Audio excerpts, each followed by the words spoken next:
It was one of history's bloodiest battles, a clash between two legendary generals. It only lasted a single day, but it shaped the map of Europe for a century. Okay. I've always been interested in the story of Waterloo, especially since I played the role of Richard Sharp, a British rifleman in the Napoleonic Wars. The South Essex will advance! Right shoulders forward! March! Sharp's adventures were based on real events that happened here 200 years ago. In these programmes, I'll find out more about the men who inspired that character. Hey. These pictures are incredible. Not the generals who led the battle, but the ordinary soldiers who fought it. If that went through you, it'd smash you to pieces, wouldn't it? How are you? I'll discover their eyewitness accounts and get a ground-level view of the battle that changed history. My ears are ringing. I'll test their weapons. Good. Excellent. And meet modern-day soldiers who know what it's actually like to fight for real. To actually hold a lead ball that ended someone's life. That's a very sobering thought. Waterloo is one of the most famous names in the history of battle. I want to know what it was like to be here 200 years ago, the day history was made.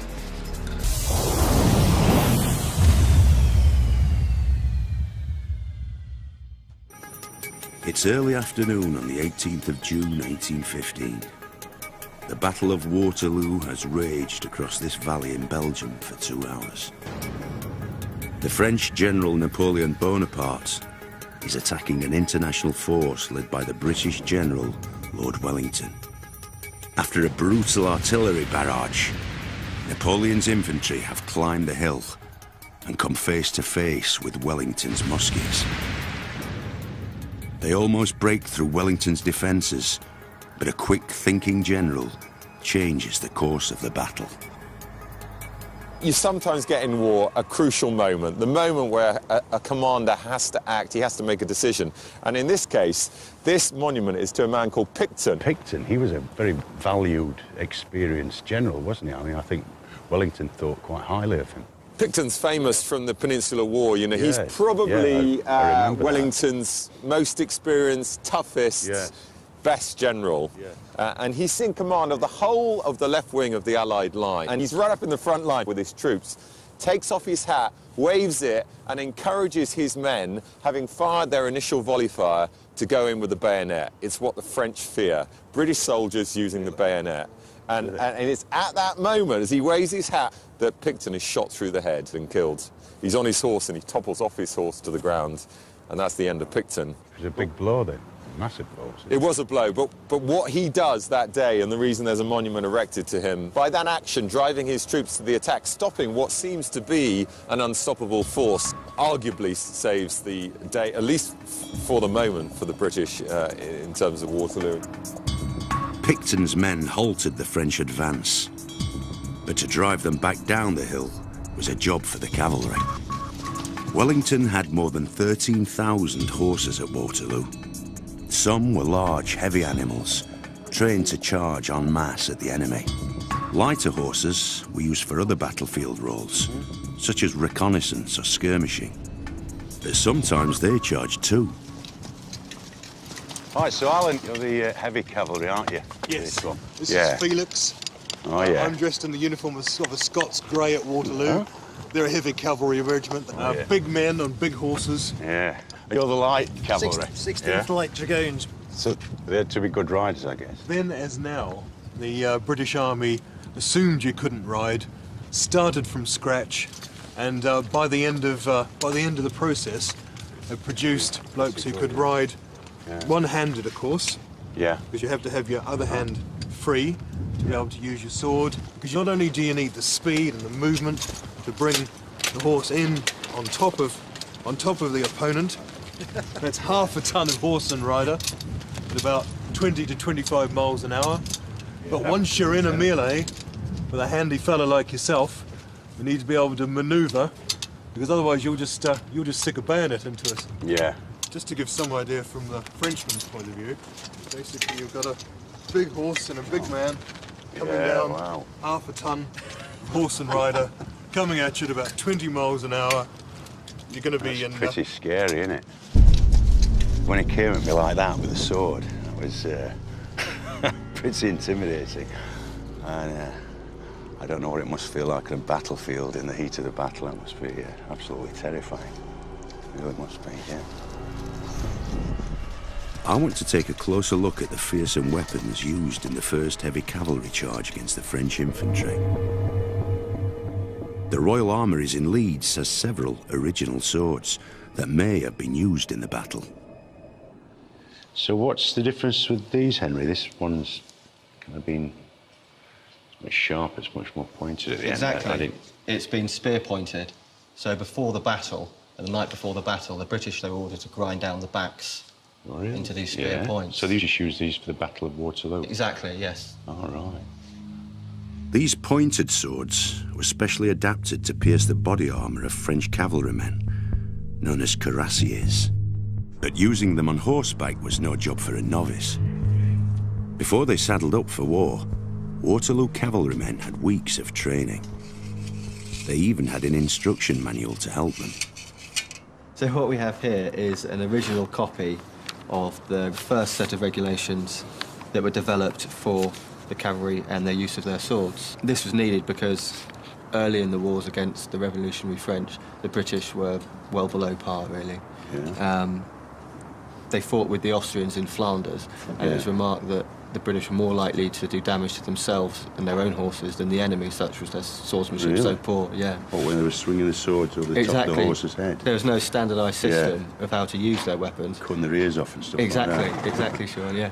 What's that there? That's This is the 6 cuts that they're taught. So this is what we've got marked out on the wall, and which David is going to show you. So it's the beginning of a scientific approach to cavalry combat by the British. Yeah. And this new system evidently works. So this book, this is, what is it? 17 something, isn't it? 1797. Yeah. That's what, 18 years before the Battle of Waterloo. They're still using this system at the time of Waterloo, yeah. There are 6 cuts, which are all made starting from the guard position. 1, 2, 3, 4, 5, 6. When you think this actual book was knocking around at the time of Waterloo, and a few years before, so who knows, you know, there could have been a British cavalryman who looked at this, flicked through the pages and honed his skills, and maybe could have saved his life on that day. Who knows? Right, David, I've read the book. I think I might have a go now. Yep, sure. Myself. Right. You need to slip that over your wrist. Oh, yeah. So if you let go, it doesn't fly off and hit anybody. Yeah. And you need to let it play in your hand a little bit. Yeah. That's why the end's curved. Oh, yeah. Right. Now, the trick is, if you stand in front of it so you can't quite reach the wall when your arm's out straight. Yeah. Like Stand that. square. You've got to stand square because you'll What, you mean be on a horse. straight on like that? Like oh, yeah, that. you're on an horse. And you have to keep your arm straight. Yeah. Don't bend the elbow, because that gives the Frenchman a target. It's a bit complicated. Go on, try it. All right. OK. I'm making these noises while I'm doing that. Sure you wouldn't do that on a battlefield, would you? No, I think you just scream. I've got a burn. 2 hours in the morning. It's harder than you 2 think. hours in the morning. Yeah. 2 hours in the All with the wrist afternoon. action. Week after week until you get it absolutely right. Yeah. And then you do it on a horse. We're going to stage an experiment that's not been tried before. For the first time in 200 years, this heavy cavalry sword is being sharpened for action. We're going to test it alongside a lighter weapon to see which was most effective for the British in battle. Expert horseman Alan Larson will be the man in the saddle. This is Charlie. I know Charlie's going to do the job, ain't you? He loves his work. Yeah. A pig's carcass is the closest we can get to matching the size and build of a human body. Some French cavalrymen wore armour at Waterloo, but most soldiers had to make do with more basic protection. We want to, as much as we can, authenticate the width of the uniform, and so that we can measure and get a good idea of the impact of the sword when Alan charges at the carcass. We'll be testing the swords in a controlled environment, far from the chaos of battle. But travelling at speed, with a razor-sharp killing machine in your hand, is still a dangerous business. Coming up next, I see the deadly damage a sword can inflict, and meet a man whose ancestor charged with the Waterloo cavalry. Even he wasn't remaining on his original horse. He was actually on a French horse when he finished.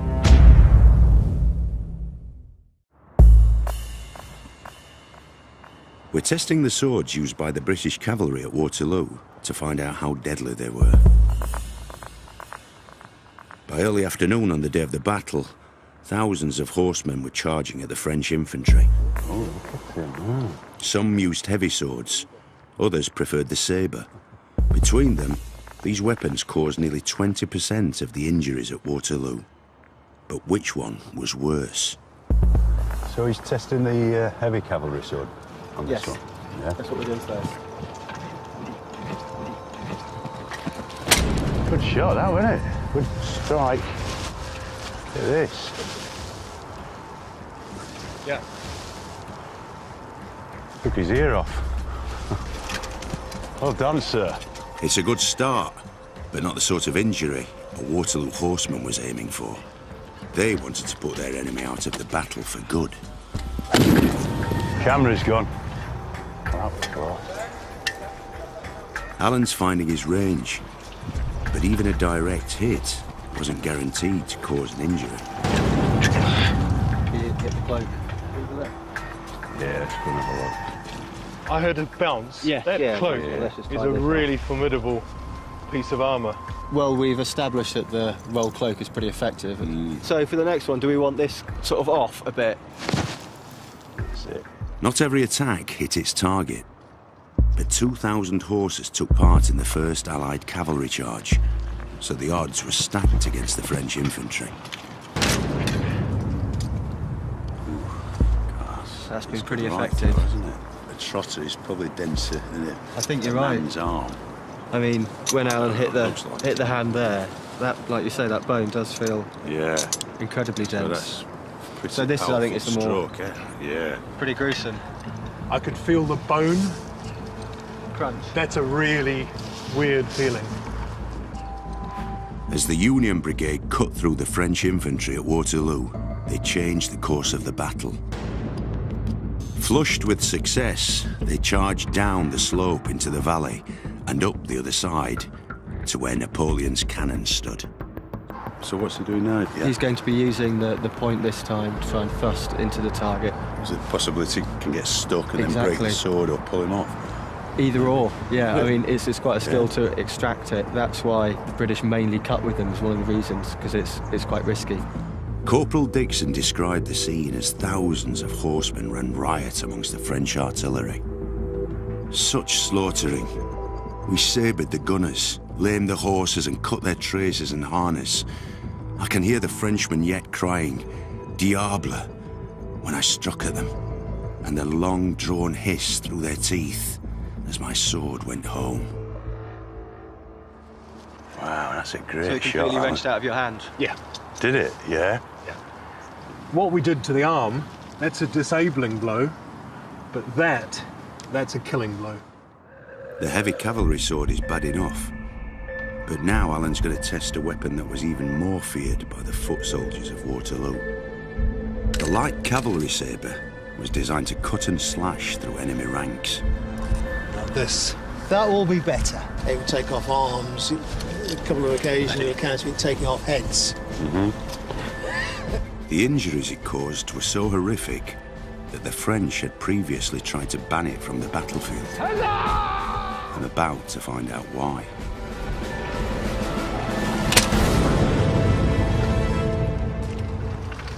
Damage. It's better balanced. It's lighter. It just feels more effective. If that was someone's arm, it makes that kind of gaping wound. The slicing I mean, that's cut, done some really right feisty. damage. It's confirmed everything that we really thought, that the light cavalry sword is a better cutting weapon than the heavy with the straight blade. To actually see these things in action, a big guy and half a ton of horse, a great big heavy cavalry sword like this flying at you, that must have been an absolutely terrifying and horrific experience, and it makes you wonder how those guys stood there and actually faced that.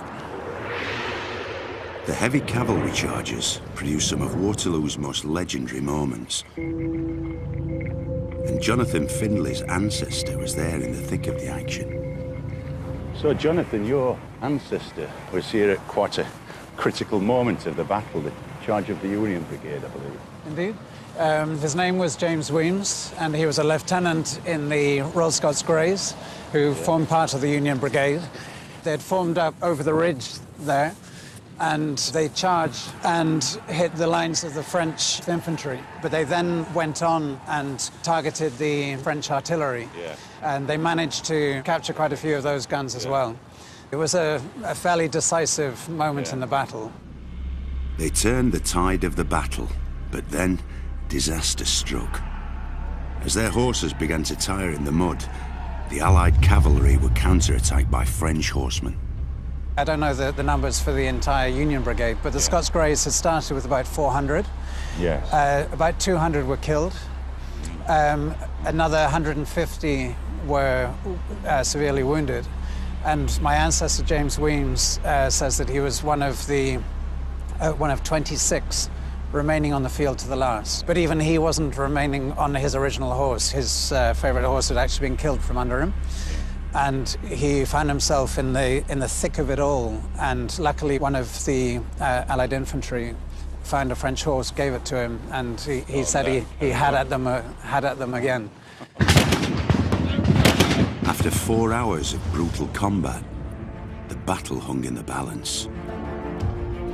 Wellington had beaten off the first French attacks, but his defences were stretched to breaking point, and he was desperate for his Prussian allies to arrive.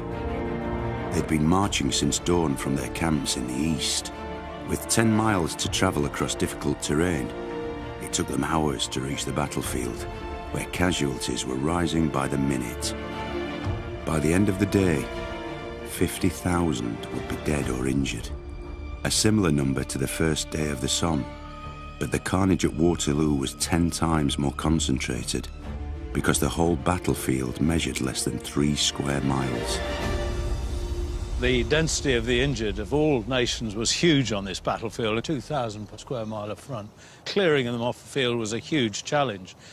And for the Allies, they had a big problem. You either limped off or you were on horseback. But the French had a better system. They had a system of ambulances, which weren't just vehicles. It was a system of frontline surgical support. And a vehicle like this could have been used. If you can imagine, there was a boxed-in bit on top here, and 2 men were slung in there, and you have this spring here, which keeps the jolting down to a minimum. Of course, you were moving over the dead. There was hardly any clear space to do it. It's pretty basic, isn't it? I suppose it's better than nothing. Well, I think it is. The ambulances were basic, and so were the hospitals. This is Mont Saint-Jean Farm. It's a thriving brewery today.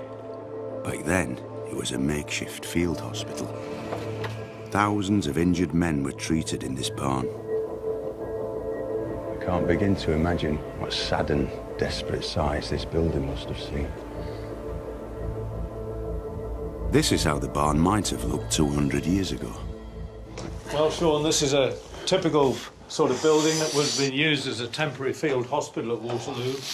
And all the main surgeons would assemble here, sending the junior assistant surgeon of a regiment out in front with the battalion. And he'd have to do first aid. He'd have to treat injuries caused by musket balls or cannonball like that. No. Was it iron? Solid iron? Yeah. If that went through you, it'd smash you to pieces, wouldn't it? It would just kill you straight out. Well, that's the shrapnel. Yes. We actually had shrapnel, the French didn't. But the French did have hollow shells filled with powder. And when they exploded, they blew bits of that into you. And it all just blew to pieces. Yeah. Absolutely, it just explodes on the ground or in the air. So you just get a chunk of that and Frightful Just injury. rip you Yeah, absolutely. apart, wouldn't it? Okay. The British had about 180 trained doctors at Waterloo, one medic for several hundred soldiers. Overwhelmed by casualties, they had to make many life and death choices. Chantal Taylor knows how that feels. She served as a frontline army medic in Afghanistan, where she became the first British woman to kill an enemy in combat. What's it like for someone such as yourself, a modern-day medic, trying to work under those conditions and that pressure? Well, I think, I mean, I can talk about my single worst day. I remember when the call came in, having that sinking feeling of being told you've got mass casualties. As the casualties started to come in, we're trained in a thing called triage, which, funnily enough, supposedly from the Napoleonic Wars. Yeah. You know, that it's French for to sort or to sieve out casualties. Yeah. And that's when you get to have to make the decision of who's going to get treated first. Our goal, essentially, is to get people back into the battle, if we have to. You know, so we had a soldier had a very severe head injury. All of the signs were showing that he wasn't going to make it by the time he got back to Bastion. Now, if I'd have got bogged down with that soldier, I could lose 3 that needed simple things like tourniquets fitted. Yeah. When I started reading about some of the eyewitness accounts of Waterloo, I was really intrigued by one, and it was one of the surgeons. He was fairly far forward, then moved back to a dressing station, and he said, "What made the scene more depressing was the knowledge that it was impossible to afford relief to all or even a godly proportion of the sufferers. It was a cruel task to be obliged to tell a dying soldier who had served his king and country well on that day that his case was hopeless, more especially when he was unable to realise the same for himself, and then to pass on to another where their skill might avail more." And that's something that really touched me about the guys in Waterloo, is that they had to make really harsh decisions about numbers of soldiers. You know, that would have been really tough. Yeah. I was just trying to imagine what it would be like. You know, I think about Waterloo and the bodies and the screaming faces and just the anguish and the horror. And when we get casualties coming in, everyone sort of envisages they're screaming out and they're crying out, but they're not, because they're waiting to be told what to do or what's happening, because that's how just waiting for direction. our mindsets are. So and that's no bad thing. No, it works. You know, soldiers don't change. It's just the battlefield that changes. Coming up next, I get a crash course in battlefield surgery. Where's the rest of it?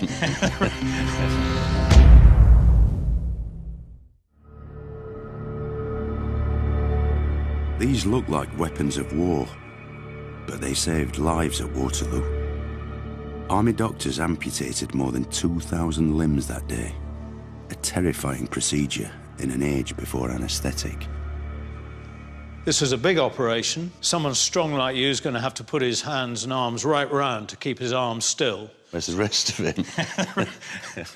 Well, this is just a workout model. But you're holding him down. The skin would be pulled down on the leg, while somebody put on the screw tourniquet here.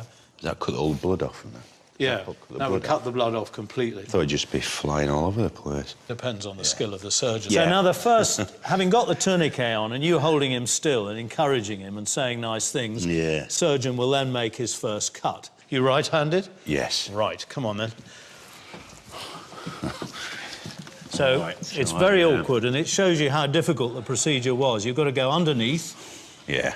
Come up. Now, get your hand right round so that blade's pointing at your heart. Yes, like that. Like that? Oh, God. Right. So we can start there. That's good. That's perfect. Right. And round you go. That was called the coup de main by the French. That's the first cut. That's perfect. Couldn't have done it better myself. Brilliant. And then you do the muscle. Now, Sean, you get the tenon saw, and you're going to saw gently but firmly and just push. Don't give an equal pressure both ways. It's push hard, pull back gently, OK? So push hard and back gently. Push hard and back gently. Hard and gently. Keep going, and we're trying to keep the soft tissues out the way. OK, till the bone's divided. Yeah. Very good. It is said that the sawing of the bone was the most difficult part because the saw would jam if the bone ends moved and the assistant didn't hold the limb right. And would they be sweating, really, just physically? Oh, I think so, yes, yes. It's hard work dividing bone, yeah. A well-trained surgeon could take off a leg in a couple of minutes. If they did the job quickly, who had a 1 in 3 chance of surviving. I'm amazed so many soldiers survived their devastating injuries. These portraits were drawn by Charles Bell, a surgeon who helped treat the injured in the weeks after the battle. He documented the names, ages and injuries of French and Allied soldiers who now lay side by side in the same Brussels hospital. Men like Samuel Pritchard. He survived a musket ball to the head, and 2 months after the battle was well enough to travel home. These pictures by Charles Bell are incredible because they kind of bring it home that these are men of real flesh and blood, and they seem so much more revealing than kind of medical or clinical pictures. You realise it's someone's father or someone's son. It could be you or me, and someone walking past you in the street, and kind of brings together, you know, the true face of human suffering at Waterloo, and I think they're amazing.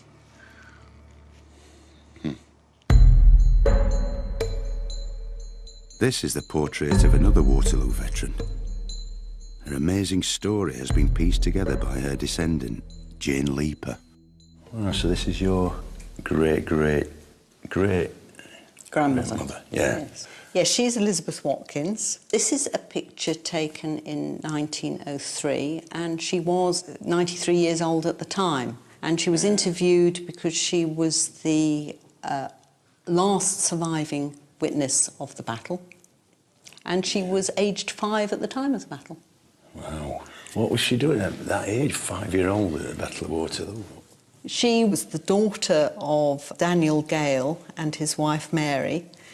Daniel had joined the Rifles in 1812. 95th Rifles? The 95th Rifles, yeah. the same one as yours, yes. What rank was he? He was an ordinary soldier. You would have been ordering him around. And her mother, Mary, though, was with him. She was a camp follower. Yeah. And she tried to get as close to the battle as she could. She followed him to Waterloo.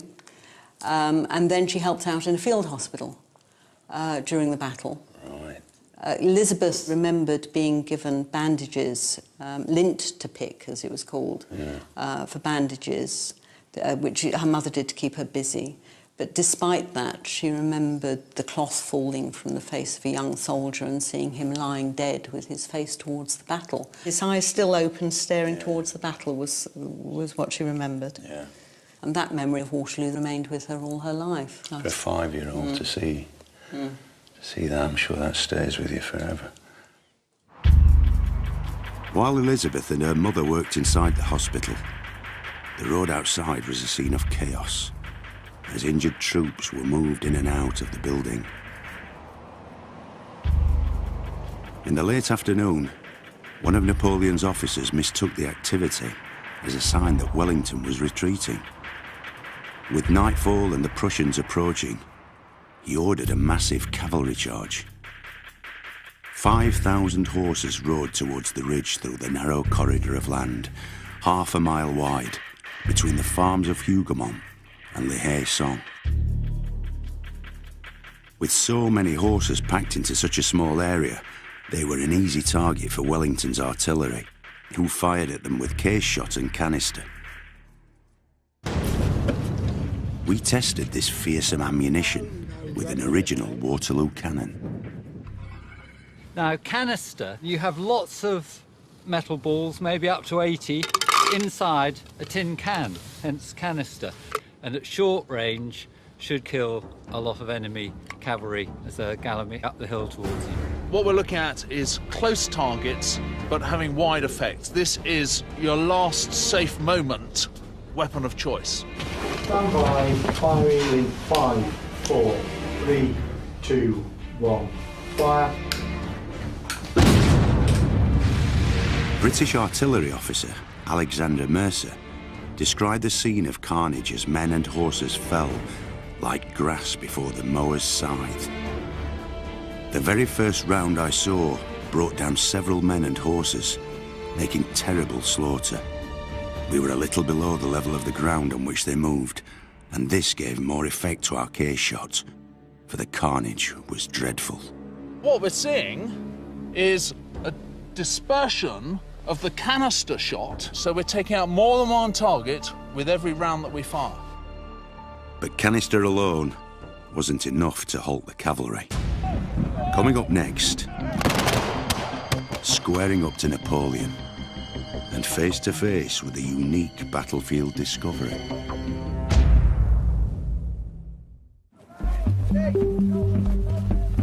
By late afternoon, Napoleon's cavalry had launched charge after charge against the Allied infantry. These Waterloo enthusiasts are practicing the formation used by Wellington's foot soldiers to defend themselves. I've been joined by a serving officer with the Coldstream Guards. We're here to speak to Rob Ewell. He's a retired major from the Rifles Regiment and a Waterloo expert. So these would be 4 ranks deep, 2 ranks kneeling, 2 ranks standing. You create a hedge of steel to keep the horses at bay, and the horses just have more sense than the riders and will not go anywhere near them. They won't go near those bayonets, no? And then the rear 2 ranks would be firing continuously by rank, so there's always a rolling fire again. As the infantry squares formed, cannons continued to fire. Artillery, abandon the pace! And then, with the horses almost upon them, the crews ran for cover beneath the walls of bayonets. A battalion of between 600 to 800 men was expected to be able to form square in a minute and a half. And that's how well drilled they were. As soon as they heard that resist cavalry, it just happened. There were 36 Allied squares in total, stretching from east to west across the ridge. If even a handful were breached, Napoleon had victory in his grasp. Obviously, forming square, you're concentrating yourself into a defended area so that the cavalry can't get out. But in that concentration, you create yourself into a target that if the artillery can get at, it'll have an effect on. When you are threatened both by artillery and by cavalry, you end up between a rock and a hard place. They were forced to remain in square and presented a nice big juicy target for the cannons that kept on firing. And you have descriptions of a cannonball coming through the ranks and carrying away more than 20 men, and yet of course they would be equally vulnerable if they broke from the square. Yeah. Then So they would be cut to they pieces. just had to stay. Yeah, it must have been tremendously difficult for to maintain good order and discipline. Yeah. Everybody's survival depends on each man doing his business. The squares took terrible punishment for nearly 2 hours. It was impossible to move a yard, wrote one young soldier, without treading upon a wounded comrade or upon the bodies of the dead, and the loud groans of the wounded and dying was most appalling.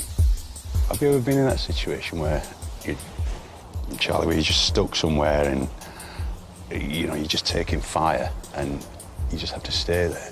I can certainly recall one or two occasions in Afghanistan where you were stuck in a place from which you couldn't move and where you couldn't quite bring any effect to bear to break yourself out of it. So you sort of had to sit there and take it for a bit. It feels all wrong, and I can only imagine that the idea of sitting in a square and hanging onto your musket and just taking it requires a particularly stolid sort of discipline. They were hard men, they had to be, to survive and exist in that environment.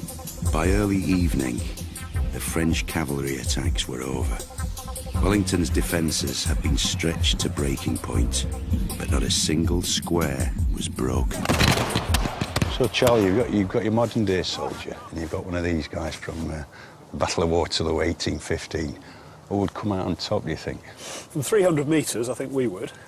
But I think if you put us face to face with sharp, pointy implements, I suspect my money would probably be on the Coldstreamer of 1815. I think. Why is that? Well, generally speaking, the pattern of warfare now is not the hand-to-hand, face-to-face fighting. Never likely to see that again. Probably not. We practice with bayonets today, but they're attached to little stubby automatic rifles, and it's one of those things that if you find yourself using a bayonet, you know everything else has gone wrong. Whereas that was the pattern of fighting. That was all about extreme, rapid violence. Wellington had waited all day for the Prussians to arrive from the east. Without their help, the odds of holding off the French until nightfall were 50-50 at best. The Prussians had marched since dawn. Now, at last, they were ready to join the fight. Some were poised to link up with Wellington's left flank. Others were attacking the rear of Napoleon's position through the village of Plancenoit. The kit might be different, but these soldiers, training on Salisbury Plain, understand what the Prussians went through as they fought for control of the village. There are certain things that remain unchanged about warfare. The general chaos, the lack of information, the fear, the fact that you're in danger, the fact that other people are trying to do violence to you and you don't necessarily know where they are, what their intentions are or how to do it.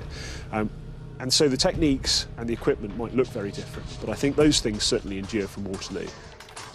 Plancenoit became a bloodbath as French and Prussian soldiers fought with bayonets through the narrow lanes. If you're attacking a village 200 years ago or attacking a village today, there are people defending that village who wish to keep you out. You have to find a way to neutralise the harm they can do you and then get through their defences and clear the village out. The fight for Plancenoit took some of Napoleon's elite troops away from the main battle, but he had others in reserve, and now was the time to use them. With nightfall looming, 4,000 soldiers of the Imperial Guard launched a final, all-out assault. As they reached the ridge, a brigade of British Guards who'd been hidden in a cornfield unleashed a devastating volley of musket fire, followed by a bayonet charge. After 10 minutes of chaotic fighting, the demoralized French began to retreat. Once Napoleon's elite troops were beaten, the rest of his army knew the game was up. After 9 hours of bloody combat, the Allied forces of Wellington and Blucher had claimed an unlikely victory. Jolly good, well done, boys. 50,000 men were killed or injured at Waterloo, enough to fill a football ground as big as Liverpool's Anfield Stadium.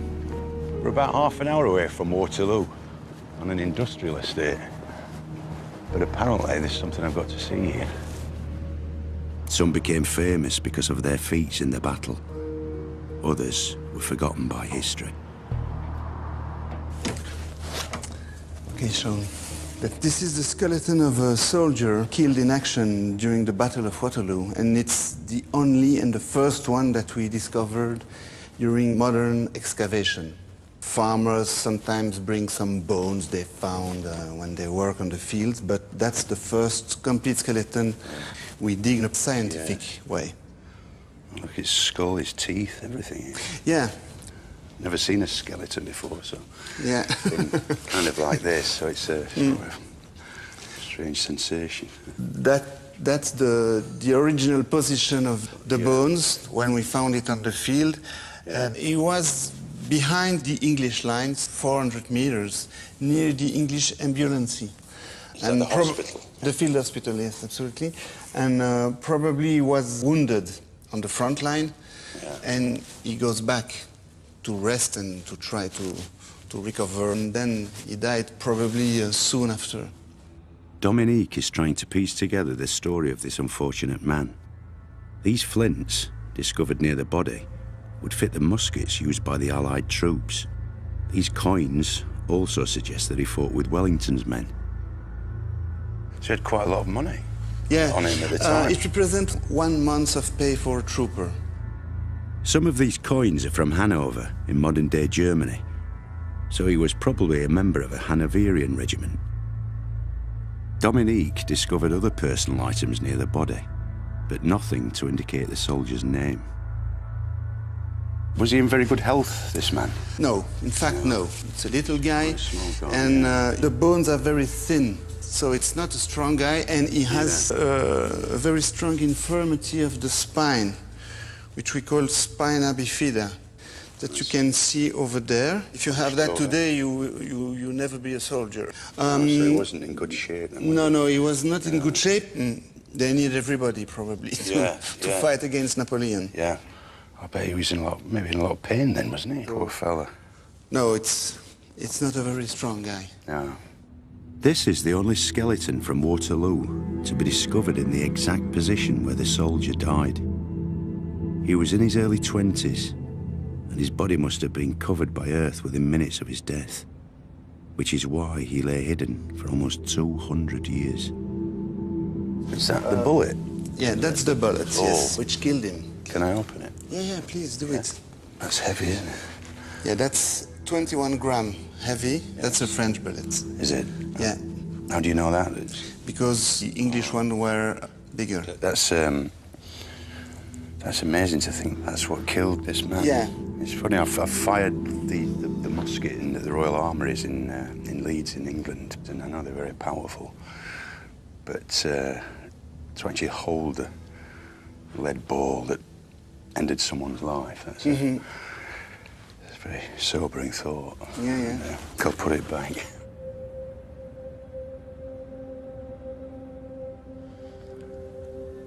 Seeing all this laid out before me today, it's kind of learning how the man fell, how he died, maybe on the way to the field hospital, maybe helped by his mates who had to leave him.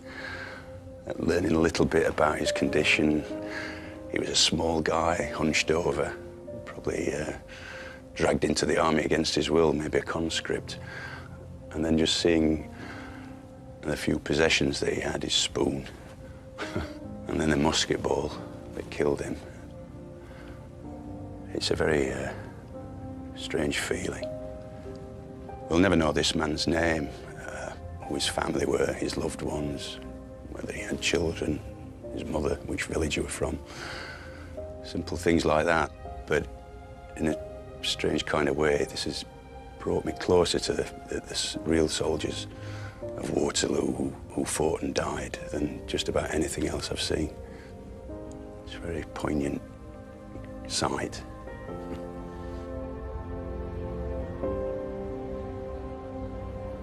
After he'd lost the battle, Napoleon escaped into the night.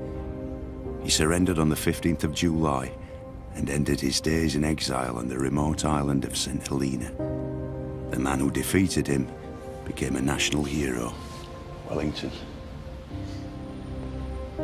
His victory cemented Britain's place as a major world power and paved the way for almost 50 years of peace in Europe. But it was won at a terrible cost. "Thank God," said Wellington. "I don't know what it is to lose a battle, but nothing can be more painful than to gain one with the loss of so many of one's friends." Ever since I played sharp, I've been fascinated by the story of Waterloo, especially the ordinary soldiers. It's been interesting. I've been able to step out of my ordinary life and just learn a bit more. Even though all this happened 200 years ago, I think it's a story that needs to be remembered. The people there, they were just like you and me.